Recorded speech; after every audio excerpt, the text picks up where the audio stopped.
Before I start the video, I would like to give a massive shout out to my Patreons who have been supporting my channel. If you would like to check out my Patreon and receive early access to some very exciting videos coming soon, then please click the link in the description below.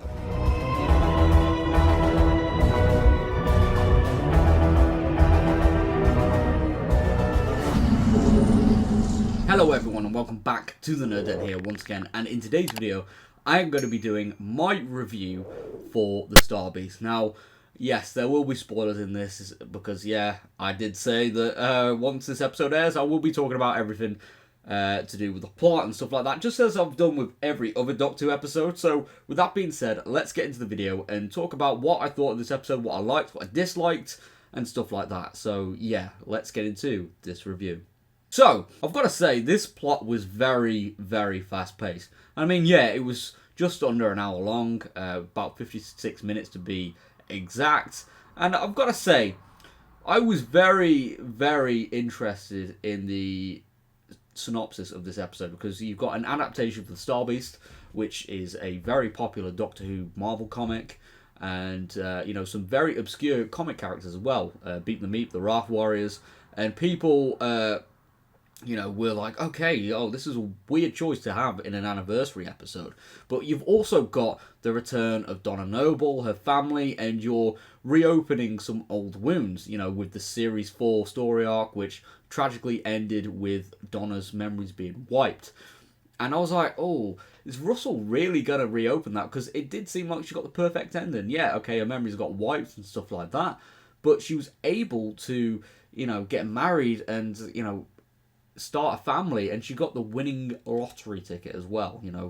What else would you want? But clearly Russell was getting ready to reopen some old wounds, and that I was very nervous going into this episode. And the first time I watched it at the premiere, or the preview screening, sorry, I was just like, oh, I don't know, like before I actually watched it, I was like, oh no, I just really hope this doesn't take away from Series 4. But then when I sat down and watched it, I was like, okay, this is something I can get behind. Because I did like that Donna's character hasn't really changed. She's still very gobby, she's very loud-mouthed. But at the same time, you can tell that she's grown up, and she's very protective over her daughter, Rose, who I thought was another brilliant inclusion to the episode. But I'll get onto that in a second. But I did like the whole opening with, the Doctor just stumbling upon her, the first time he decides to land anywhere, apart from, the comics and stuff.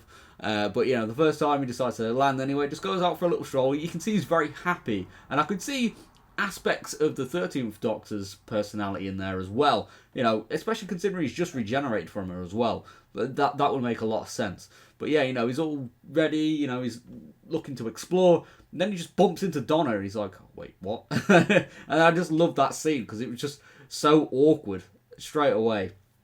But that kind of sums up, their relationship as well, despite Donna not realising who that is. But yeah, just that whole sequence I thought was amazing, and it just really recaptured that 2008 feel, and that goes towards a lot of this episode, to be fair. But now let's move on to, as I said, Rose, because Yasmin Finney, I haven't seen her before in anything else, but she has gotten a lot of acclaim and attention from Heartstopper, which is a Netflix show, and I hadn't heard of that, to be honest, before it was announced that she was being cast in the role. And I still haven't watched Heartstopper, but going into this, I was like, okay, I'm curious to see what's going to happen with this character. And I really, really liked her. I've got to say, Rose Noble is incredible. I really liked that little friendship she had with the Meep before things went south. And it was just nice to kind of get a feeling of what her life was like before that episode, because as we did see in some of the earlier scenes where she's walking back with Donna, there's some other kids in the area that are bullying her, but you also get to see how she doesn't really retaliate, but her mother does. And I think that again highlights how not really overprotective, because you want to protect your kids from bullies, but just how protective Donna is over her daughter. And maybe this is because of the fact that Sylvia, as we saw in the original series, she wasn't that fussed with Donna, and she was always, putting her down, whereas Donna seems to always want to, protect the daughter and to, give her love, basically. And I think that's a really nice touch. But yeah, Rose was an incredible character in this episode, and I really can't wait to see her return in, hopefully, one of the upcoming specials, maybe in the Giggle, perhaps. But if not, Series 14 or in the future. I was completely blown away by the performance here. Even though she wasn't in it too much, but I did enjoy, the interaction she had with the Meep, and then meeting the Doctor, and then there was the whole Meta Crisis thing, which was probably the only landslide for this episode for me. But I'll be getting on to that in a second, because I want to talk about the special effects and stuff, because there was a lot going on in terms of the fight sequence in Donna's house, where between the hypnotized unit soldiers, the Wrath Warriors, and then you've got Meep and the Noble family trying to navigate all that. And there's the new sonic screwdriver, which I do have some very mixed feelings about. I will be completely honest. Because the sonic screwdriver to me is literally something that is used to open doors. And maybe, reactivate a computer or something like that to get information. But force shields, I'm like, I feel like this is a step too far. Hopefully this is just an overpowered Sonic that gets destroyed at the opening of the Christmas special or something like that. But I didn't really like that part either, to be honest. But that whole scene was very chaotic, and just the fact that, there's all these going on, and then you've got explosions outside, you've got hypnotized unit soldiers, you've got actual unit soldiers, and the Wrath Warriors, and it is just an absolute blast, if you pardon the pun. But yeah, after they navigate out the house and stuff like that, this is where the plot takes a turn, and the Meep is revealed to be evil. And everyone kind of saw it coming, but Miriam Margolyes, who was the voice actress for the Meep, I've got to say, she did an absolutely fantastic job. I could feel the menace in turn, and I was like, I was on my seat both times watching this. And she really brought that character to life. And to be honest, the character model itself, I'm guessing, is prosthetics and a little bit CGI, but she really, really smashed it. And props to the production team for the actual puppet and stuff like that. Incredible design, and hopefully it's not the last we've seen of the Meep, because I'll love to see them return in the future for sure. And also same with the Wrath Warriors as well. Absolutely incredible design. I love the redesign of the unit soldiers as well. They look absolutely incredible. And yeah, just everything, to be honest, with the special effects in this episode, the drone shots and stuff like that, really, really well put together. But I did mention earlier about the ending.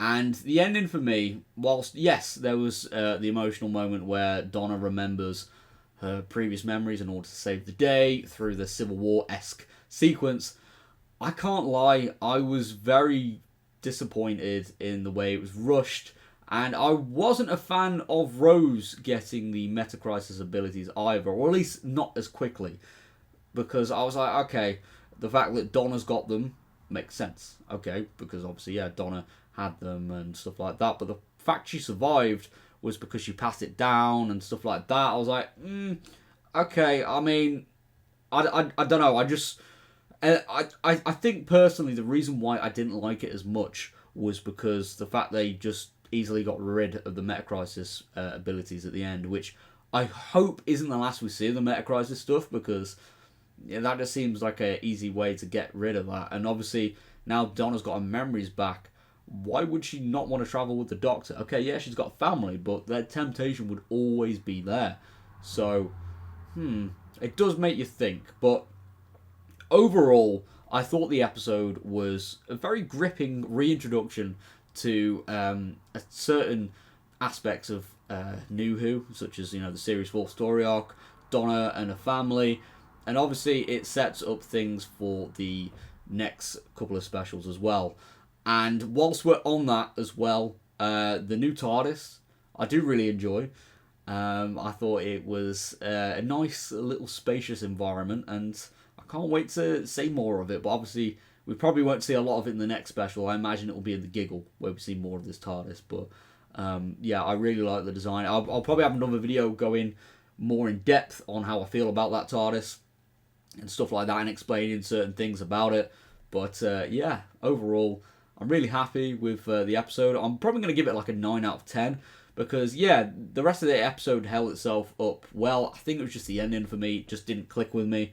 But that might change over time. Who knows? Because the power of retrospectiveness can change our opinions on things. But yeah, overall, a 9 out of 10 for me. And I hope you've all enjoyed it as well. If you didn't, let me know. Because it's always good to have a conversation with you all and yeah, start talking about things regarding Doctor Who. But anyway, I am going to go now. So be sure to click that like button and subscribe for more nerdy content, as I am trying to reach 6,000 subscribers, which I would love to reach by the end of the year. But anyway, take care, love you all, and peace.